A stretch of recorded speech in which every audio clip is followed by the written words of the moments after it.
কোচবিহার পঞ্চানন বর্মা ইউনিভার্সিটির প্রথম সেমিস্টারের এইসি কোর্সের অন্তর্গত বাংলার শেষ মুহূর্তের প্রস্তুতি সম্পর্কে আমাদের আজকের এই স্পেশাল ভিডিও। কোন কোন বিষয়গুলি কিভাবে পড়তে হবে প্রত্যেকটা তথ্য কিন্তু আজকের এই ভিডিওটিতে তোমরা জানতে পারবে। কাজেই আজকের এই ভিডিওটি কিন্তু তোমাদের জন্য খুবই খুবই গুরুত্বপূর্ণ হতে চলেছে। তবে ভিডিওটি শুরু করার আগে তোমাদের কাছে রিকোয়েস্ট, দেখো আমরা এই চ্যানেল মারফত বিভিন্ন স্টাডি সংক্রান্ত নিউজ, স্কলারশিপ সংক্রান্ত আপডেট, এমনকি সাজেশন প্রদান করে থাকি। কাজে খুব ভালো হবে যদি আমাদের চ্যানেলটিকে সাবস্ক্রাইব করে দিয়ে আমাদের পরিবারের সদস্য হয়ে নাও। আর দেখো ভিডিওর নিচে যে কমেন্ট বক্সটি রয়েছে তা কিন্তু সকলের জন্য খোলা, তো তোমরা কমেন্টে এটা জানাতে ভুলো না আজকের এই ভিডিওটি তোমরা কোন কোন কলেজ থেকে ওয়াচ করছো। যাই হোক, শুরু করছি আমাদের আজকের এই স্পেশাল ভিডিওটি। তো ঠিক যেমনটা আমরা আলোচনা করলাম, কোচবিহার পঞ্চানন বর্মা ইউনিভার্সিটির বিএ ফার্স্ট সেমিস্টারের এইসি কোর্সের অন্তর্গত বেঙ্গলি সাজেশন সম্পর্কে আমাদের আজকের এই স্পেশাল ভিডিও।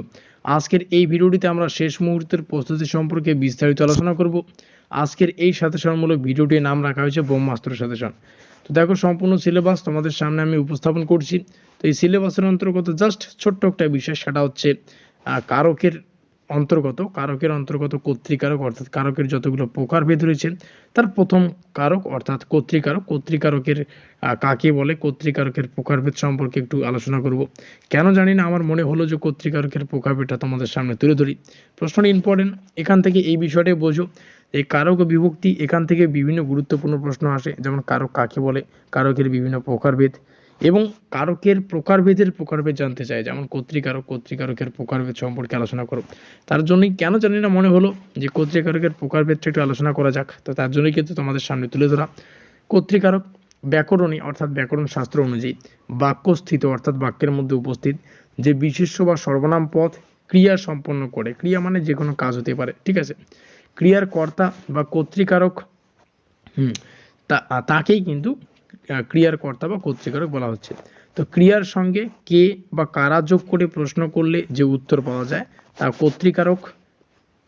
কর্তৃকারককে নির্দেশ করে, একে কর্তাকারকও কিন্তু বলা হয়। তো উদাহরণ যদি দেখি আমরা, এখানে দেখো খোকা বই পড়ে, এই লাইনটাকে যদি আমরা প্রশ্ন করি কে বই পড়ে, তাহলে উত্তর পাবো খোকা, তাহলে কর্তৃকারক। মেয়েরা ফুল তোলে, কারা ফুল তোলে, মেয়েরা, তাহলে উত্তর হচ্ছে কর্তৃকারক, ঠিক আছে।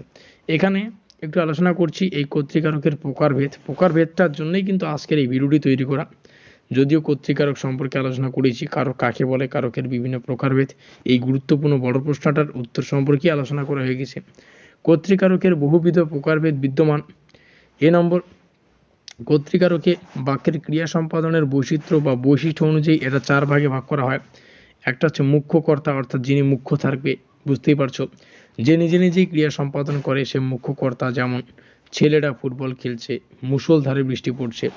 প্রযোজক কর্তা অর্থাৎ মানে কাজ একটা নিয়োজিত করবে আর কি, প্রযোজক কর্তা। তো মূল কর্তা যখন অন্যকে কোনো কাজে নিয়োজিত করে তা সম্পন্ন করায় তখন তাকে প্রযোজক কর্তা বলে। উদাহরণটা দেখলেই আরো স্পষ্ট হবে বিষয়টা। শিক্ষক ছাত্রদের ব্যাকরণ পড়াচ্ছেন, তাহলে শিক্ষকের মাধ্যমে হচ্ছে বিষয়টা, শিক্ষক অন্যদের সাহায্য করছেন, প্রযোজ্যকর্তা। তো মূল কর্তার করণীয় কাজ যাকে নিয়ে সম্পাদিত হয় তাকে প্রযোজ্যকর্তা বলে, যেমন শিক্ষক ছাত্রদের ব্যাকরণ পড়াচ্ছে, এই কনসেপ্ট। পরবর্তী সর্বশেষ, ঠিক আছে, ব্যতিহার কর্তা। কোনো বাক্যে যে দুটো কর্তা একত্রে এক জাতীয় কাজ করে, ভালো করে বুঝবে, কোনো বাক্যে যে দুটো কর্তা একত্রে মানে একসঙ্গে এক জাতীয় কাজ করবে, অর্থাৎ একসঙ্গেই করবে, আবার সেম কাজ হবে, এক জাতীয় কাজ হবে, সেটাকে কিন্তু ব্যতিহার কর্তা বলে। যেমন বাঘে মহিষে, ভালো করে বোঝো, এক জাতীয়, এক ঘাটে জল খায়, কাজটাও সেম, আর এক ঘাটেই খাচ্ছে, এই যে বিষয়গুলি একত্রে খাচ্ছে আবার, এই বিষয়টাকে ব্যতিহার কর্তা বলে। রাজায় রাজায় লড়াই, এও রাজা সমপ্রদস্থ, এবং কি কাজটা হচ্ছে কি লড়াই, এও লড়ছে এও লড়ছে। তারপর হচ্ছে উলু খাগড়ার প্রণান্ত, এটা আলাদা একটা ব্যতিক্রম। পরবর্তী নম্বর, অর্থাৎ বাক্যের বাচ্য বা প্রকাশভঙ্গি অনুসারে কর্তা 3 প্রকার হতে পারে।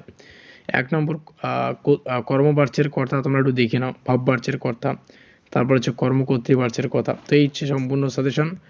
অবশ্যই ভিডিওটি ভালো লাগলে লাইক করে দিও, বন্ধুদের কাছে শেয়ার করে দিও। বাকিগুলো আর বলছি না, তোমরা দেখতেই পাচ্ছ, কমেন্ট করতে পারো কোন কলেজ থেকে দেখছো, ডেসক্রিপশন বক্সে প্রিভিয়াস ক্লাসের লিঙ্ক, এখনো পর্যন্ত পরিবারের সদস্য না থাকলে সাবস্ক্রাইব করে দিও। তো আমাদের আজকের এই স্পেশাল ভিডিওটি এই পর্যন্তই।